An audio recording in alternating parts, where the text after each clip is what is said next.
On retrouve des microbilles de plastique dans les Grands Lacs. Elles sont résistantes à la biodégradation. Ces produits de l'industrie des cosmétiques, comme la pâte à dents, commencent à se retrouver dans la chaîne alimentaire puisque les poissons consomment les microbilles de plastique. Interdisons les microbilles. Voici notre table de travail Hopscotch afin d'écrire ce programme.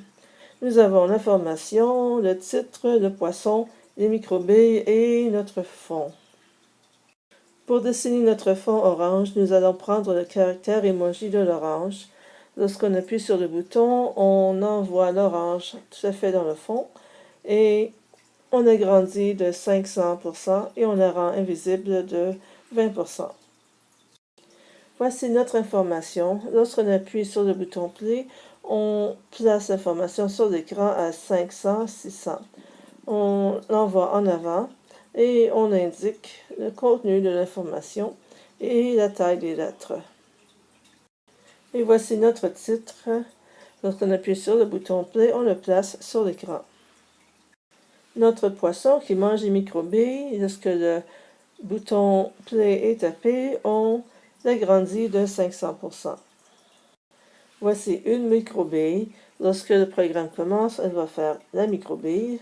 Et par la suite, on va faire plusieurs clones de microbilles. Donc, on va avoir beaucoup de microbilles sur l'écran.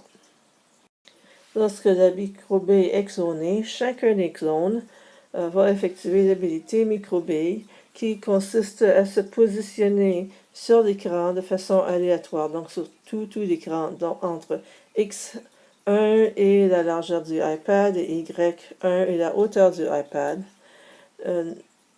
Le texte va être le point et nous allons régler la couleur entre 8 et 10, donc soit orange et quelques couleurs, variétés de jaune.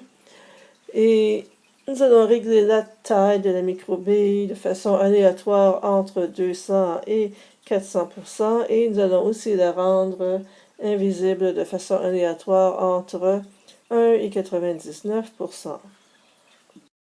Et cela donne notre programme.